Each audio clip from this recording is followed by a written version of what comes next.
In the busy city of Lagos, where millions of people wake up every morning chasing dreams and hoping for a better tomorrow, lived a humble and loving woman named Grace.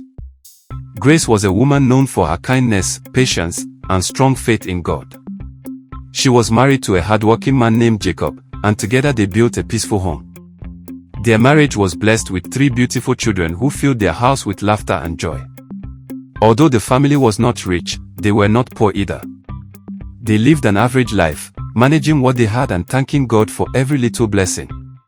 Their home was built on love, trust, honesty, and mutual respect. Every evening, Grace would prepare dinner while the children talked about their day. Jacob would sit with them, telling stories and encouraging the children to work hard in school. To anyone who saw them, they looked like the perfect family. But deep inside their hearts, Grace and Jacob shared one big dream. They believed that if they could move abroad, their lives, and the lives of their children, would change for the better. Many people around them had traveled overseas and returned with success stories. Some built big houses, started businesses, and gave their children the best education.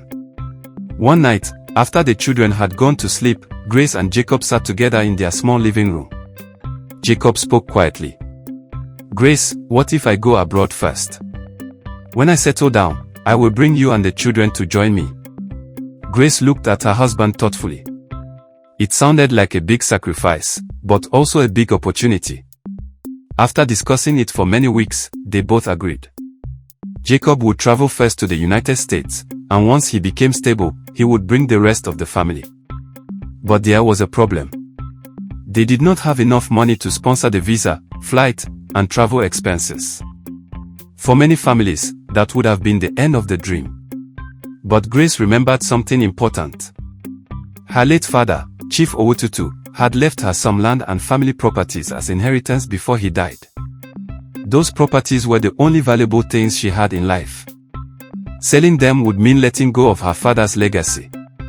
But Grace loved her husband deeply and believed in the future they were planning together. After many sleepless nights of prayer and thinking, she made a decision. Grace sold all the properties she inherited from her father. Every piece of land. Every asset. She gathered all the money and gave it to Jacob so he could process his travel documents. Jacob was shocked by the sacrifice his wife made. "Grace, are you sure about this?" he asked. Grace smiled gently. "My husband's success is my success. When you succeed, our children will succeed too." After months of processing, the miracle finally happened. Jacob's visa to the United States was approved. The house was filled with joy and celebration. The children danced happily. Grace thanked God with tears in her eyes. Neighbors and friends came to congratulate them. Everyone believed their family's future had just changed forever. A few days later, Jacob packed his bags. Grace and the children accompanied him to the airport. There were hugs. There were tears. But most importantly, there was hope. "Don't worry," Jacob promised. "In a short time, I will send for you and the children." Grace smiled with confidence. She believed every word. Jacob boarded the plane and flew to the United States, while Grace returned home with their children, waiting patiently for their new life to begin. During the first 6 months, everything seemed normal. Jacob called regularly. He spoke with the children. He reassured Grace. "I'm working hard here," he would say. "Soon everything will be ready for you to come." Grace felt relieved. Her sacrifice had not been in vain. But suddenly, something changed. Jacob stopped calling as often. At first, Grace thought he was just busy with work. Then the calls became fewer. Soon, Jacob stopped answering her calls completely. Grace became worried. Days passed. Weeks passed. Messages were sent, but there was no reply. Jacob had become completely unreachable. Grace's heart began to fill with fear.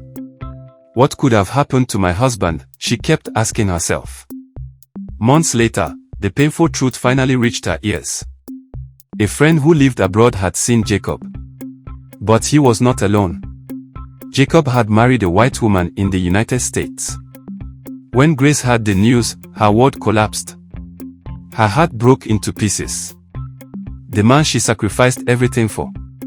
The man she trusted with her life had abandoned her and their children. Grace cried day and night. She felt empty, betrayed, and deeply wounded. But the pain did not end there. Soon, family members, friends, and neighbors began blaming her. Why would you sell your father's inheritance for a man? You trusted him too much. You were foolish. Some people mocked her. Others pitied her. Grace felt humiliated and broken. But in the middle of the pain and shame, she refused to lose one thing: her faith in God. Every night, after the children had slept, Grace knelt down beside her bed and prayed with tears. God, I sacrificed everything out of love. Please restore my glory. Days turned into months. Months turned into years. Life was not easy for Grace and her children. But she continued to work hard, raise her children, and trust God. Deep in her heart, she believed that one day God would rewrite her story. Because sometimes, when people betray you, God is preparing a greater restoration that no human being can stop. This story still continues. Stay tuned for the concluding part of this story. Don't forget to like, share, and subscribe to this channel. We love you.